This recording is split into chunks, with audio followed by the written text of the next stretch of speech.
Kedamaian di Bugis tiba-tiba terusik oleh kedatangan seorang utusan dari kerajaan jauh di timur, membawa berita tentang kebangkitan sebuah dinasti kuno yang dikenal sebagai dinasti tersembunyi.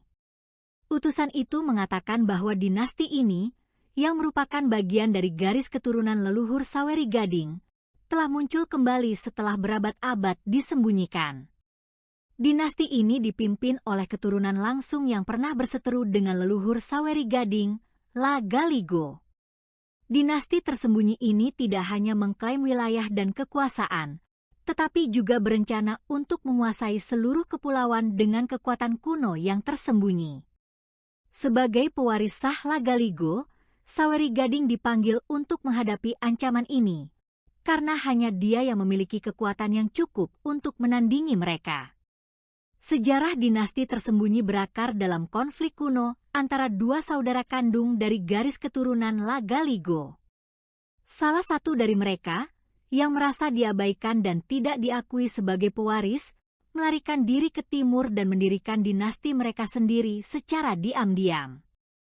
Kini, setelah berabad-abad bersembunyi, keturunan mereka kembali untuk menuntut hak yang mereka yakini sebagai milik mereka.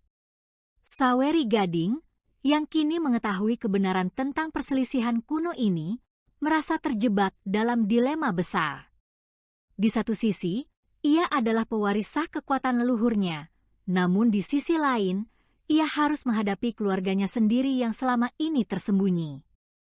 Pengkhianatan dari masa lalu kini terungkap, dan ia harus menentukan sikapnya, melawan atau mencoba berdamai.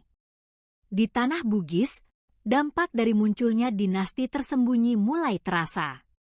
Beberapa pemimpin suku mulai meragukan legitimasi Saweri Gading sebagai pemimpin mereka, karena adanya klaim bahwa keturunan dari dinasti tersembunyi juga memiliki darah yang sama dengan Lagaligo.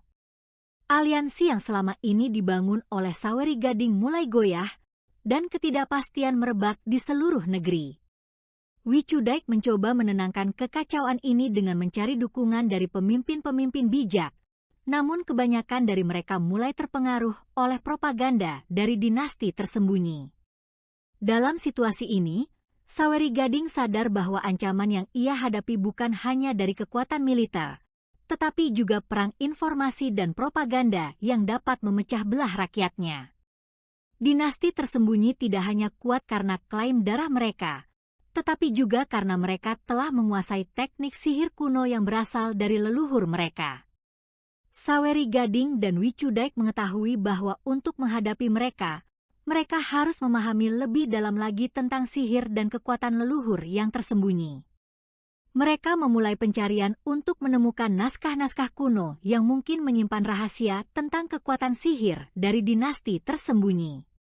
Dalam perjalanan ini, Saweri Gading juga belajar lebih banyak tentang asal-usul kekuatan yang ia warisi dari Lagaligo, dan bagaimana dinasti ini memanfaatkan bagian gelap dari kekuatan tersebut.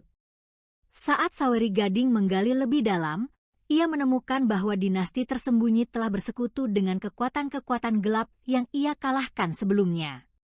Mereka menggunakan ilmu hitam dan kekuatan bayangan untuk memperkuat pasukan mereka, membuat mereka hampir tak terkalahkan dalam pertempuran fisik dan mental. Pengetahuan ini memberi Saweri Gading petunjuk bahwa ia tidak bisa hanya mengandalkan kekuatan fisik atau militer untuk mengalahkan musuhnya. Dengan Wicudaik di sisinya, mereka mulai mencari sekutu-sekutu lama, termasuk kaum bijak dari pegunungan timur yang pernah membantu Saweri Gading melawan sang bayangan. Hanya dengan kekuatan gabungan dari terang dan kearifan kuno, mereka berharap dapat menandingi kekuatan dinasti tersembunyi yang semakin besar. Saweri Gading mencoba merundingkan perdamaian dengan dinasti tersembunyi, berharap untuk menghindari perang saudara yang akan menghancurkan seluruh wilayah Bugis. Namun, negosiasi ini berlangsung di bawah bayang-bayang kecurigaan dan kebohongan. Pemimpin dinasti tersembunyi, seorang penyihir wanita bernama Wisabella, adalah keturunan langsung dari saudara yang diasingkan, dan dia memiliki dendam mendalam terhadap garis keturunan Saweri Gading. Dalam pertemuan rahasia di Tanah Netral, Wisabella menantang Saweri Gading, tidak hanya mempertanyakan haknya atas tahta, tetapi juga mencoba memanipulasinya secara mental. Perundingan ini berakhir tanpa kesepakatan, dan kedua pihak kembali ke kubu mereka dengan persiapan perang yang tidak dapat dihindari. Kegagalan perundingan mempercepat pecahnya perang saudara antara pendukung Saweri Gading dan dinasti tersembunyi. Kedua kubu mulai membangun kekuatan militer mereka, dan ketegangan di tanah Bugis meningkat.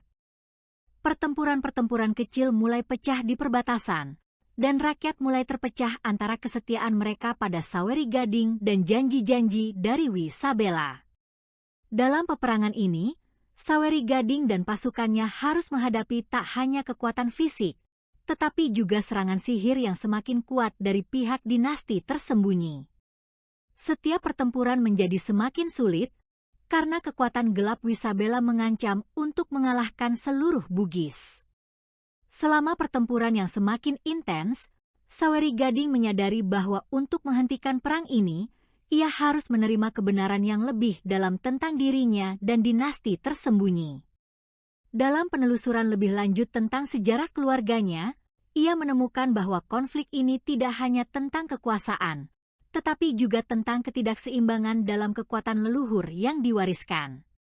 Saweri Gading harus menemukan cara untuk menyatukan kedua kekuatan yang terpisah ini, kekuatan leluhur dari Lagaligo dan kekuatan dinasti tersembunyi, untuk mengembalikan keseimbangan yang hilang. Ia tahu bahwa jika ia bisa mencapai keseimbangan ini, ia bisa menghentikan perang saudara yang memecah belah rakyatnya.